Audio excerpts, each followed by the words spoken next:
Good morning, everyone. Good morning, good morning. It's Saturday. Yes, it's Saturday. Saturday morning in London, UK. Today is our second last day in London.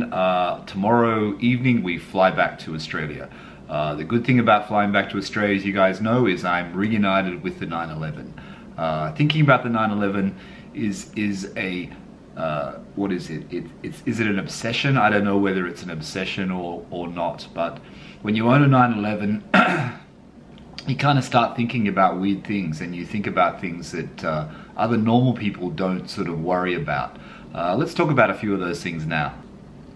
I mean, I guess one of the first things that I came across, which I didn't know about, was on your wheels with your wheel cap, where the bottom of the crest of the wheel cap, that should be pointing to your air valve. When I had my new tires and new wheels fitted, it wasn't actually pointing to the valve. I had a lot of you guys tell me that that's what I should do, so now I do it, and now I always look at other Porsches when I see them parked in the street or wherever I may come across a 911. I always check to see if a very weird thing, I know, but it's what happens when you buy it. It's what happens when you buy a Porsche. I don't know why, but for some reason I feel much better now that they've lined up and it's pointing in the right direction. Also, when I go to put air in, I always know where the valve cap is, and that's the whole reason for it, isn't it? So it makes it a lot easier. The other thing you become obsessed with is I become obsessed with car cleaning products. I've spent the last few months here in the UK, and I'm always looking on Amazon UK for Auto Glim, is it, the English brand? So I'm buying things online here from Amazon UK because they have, you know, they're obviously a lot cheaper here than buying them in Australia as well. But I'd be buying those products here: cleaning cloths, drying cloths. Pretty much obsessed with anything to clean the 911, which is a bit scary. I've always liked cleaning my cars, but I think with the 911 I've become a little bit too obsessed with it.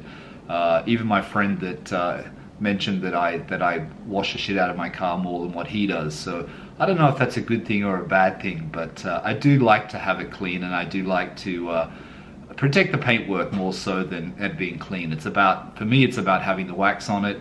It's about having the protection on the paintwork. I mean, my car does have some PPF on it on the bumpers, back and front bumpers, I think. I don't have PPF on any other part of the car. I've been thinking about maybe possibly putting PPF on the paint protection film, if you don't know what I'm talking about. I'm sure you guys do. I've also been thinking about putting it on the bonnet. But I think if I put it on the bonnet, then I have to actually remove the old PPF that's on the rear bumper and the front bumper, because it's probably going to be a different color. Two brands which always come to mind with the paint protection film: Expel, and a guy in Sydney who installed my Stripe told me that Suntech was better than Expel. I'm not sure which is the better one. I have read online on Renlist, excuse me, that it's very early in the morning, I've only had one coffee. I've also read on Renlist that one yellows quickly, a lot more quickly than the other one, mainly to do with the glue, and the other thing is the clarity of the film is better on one more than the other. I think another brand is called Lamar, is that correct? Lamar? Anyway, I'm getting off track, but you know, cleaning our car is an obsession. Other people don't understand it. In our building in Sydney where I live, I'm always washing the car. People are always driving past thinking I'm probably washing it 4 times a week. I actually don't wash it 4 times a week. But to people that don't wash their car, I'm sure it looks like I'm a bit crazy. But I do like keeping the car protected, and that's the main thing. Luckily in Sydney there's a very good car care product. It's called carcareproducts.com.au, I think it is. They have a great range of washers, polishes, waxes.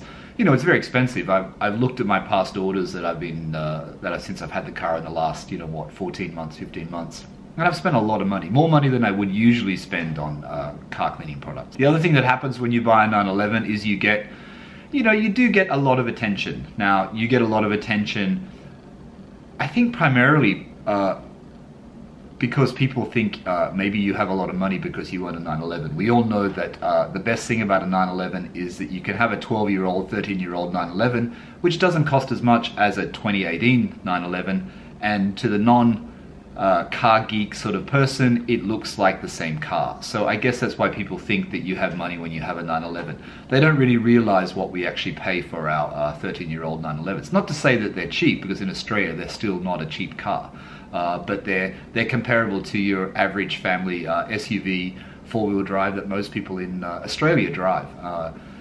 So yeah, people think you're rich. You're not. You've got a nice car. You like exotic cars, sports cars, whatever you like to call what the Porsche is, purist car.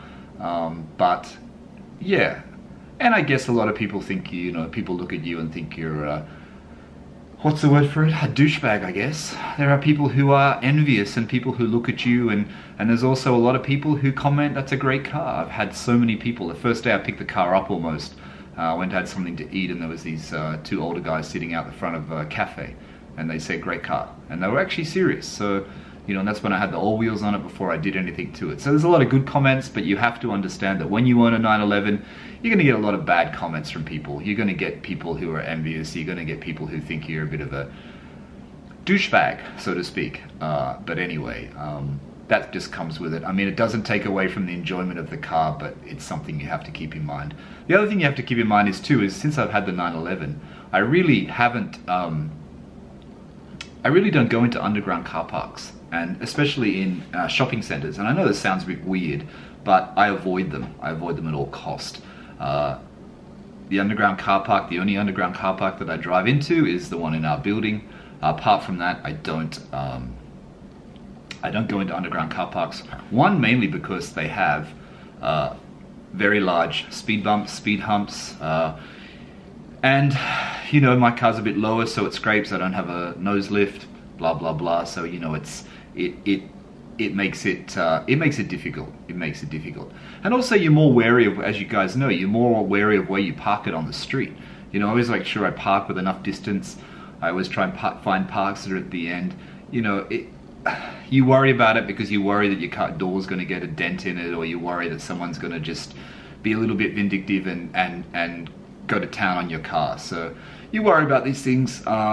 You can't obsess over them, but you worry about them. I'm looking at my notes here because I wrote down a few things, because I always forget these things when I always do these YouTube videos off the top of my head, and then I get to the end and I go, I should have told you guys that, because that was what I was thinking.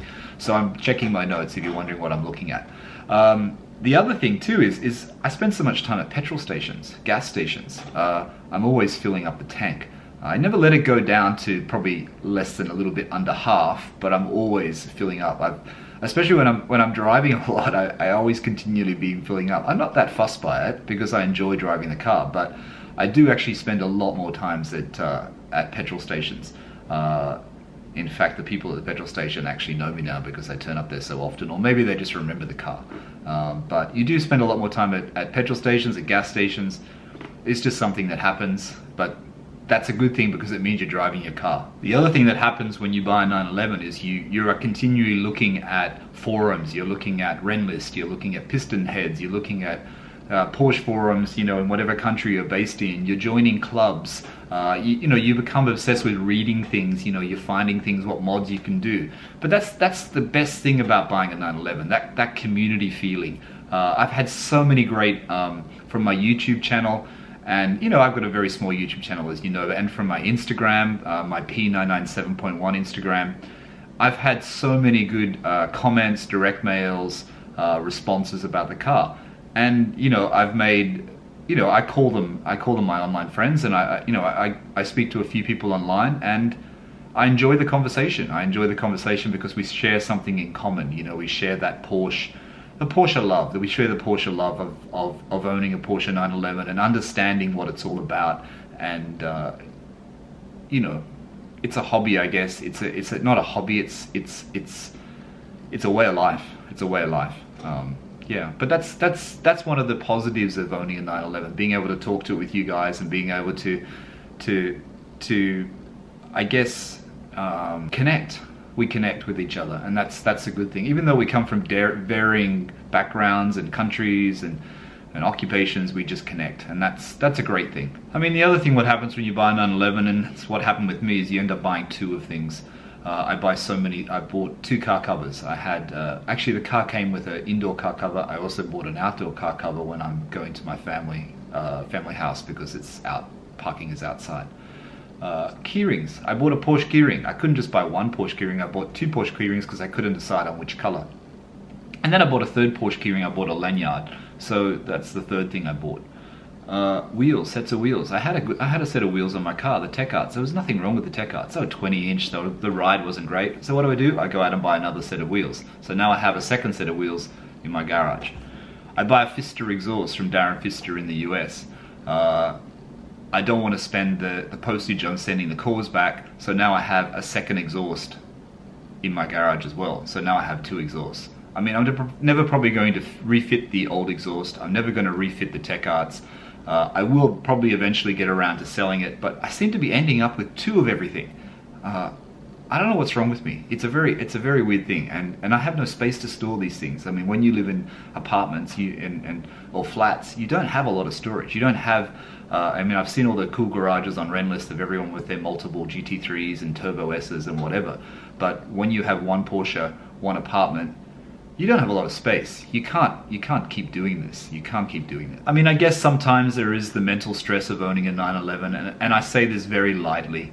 But you know, when I'm away, I do think about the car. I'm lucky enough to have a friend of mine that looks after the car for me, so there's no problem there. But you know, you still have this mental stress, and like I said, it's probably to do with more with parking. When you go out, you think about where you're going to park. Am I going to go there? Can I get a park? Can I park on the street? You know, are there lots of trees? There's all these things you think about. And I know there'll be some of you saying, but just get out and drive, don't worry about it, you know, just get road rash, whatever. I mean, some people are like that, but I think most of the Porsche community that I've been connecting with and reading about, most of us do worry about our car. So there is a certain element of mental stress that you have when you buy a 911 and when you own a 911.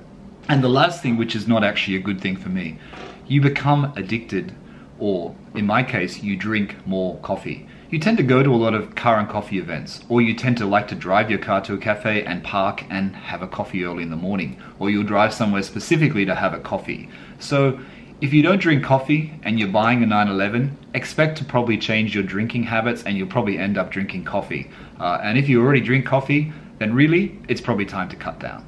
Anyway, just a short video today. At the beginning of the video, I just thought I'd give you a little bit of a quick tour of London. I was getting a haircut yesterday. I know not to everyone's taste. So I was getting a haircut at that area where I was going to was a place called Haggerston, which is Dalston in London, which I'm sure you guys who have lived in London or know about London know where that is. It's near Shoreditch High Street, a very cool part of London here. But that was my journey to get my haircut. I was going to film this video, the rest of this video, yesterday. I started. Some days it's very hard to film a YouTube video. I know I make it look easy. Not really. I know I try to make it look easy, but it's actually really difficult to sit here in front of the camera and film sometimes. You have to be in the right frame of mind. Anyway, thanks for all the support to date. If you haven't subscribed already, then I'm very upset. No, if you haven't subscribed already, please subscribe. If you like this video, please hit the like button. It makes more people find my videos and more people connect with my channel. I've also started a Drivetribe. Drivetribe is, I'll put a link at the bottom here. Drivetribe is basically the videos I paste on YouTube. So you guys have been watching me for a while, you've already seen them, but I do have a Drivetribe account now. I just thought I'd set that up because it's like-minded people talking about cars. Anyway, thanks for watching. The next video you see will be back in Australia. It'll be back with the 911. Maybe I'll do an uncovering video of the 911 because it's been under the cover for the last couple of months. So I'll film that for you. We'll have a little chat. And till next time, thanks for watching. Bye for now.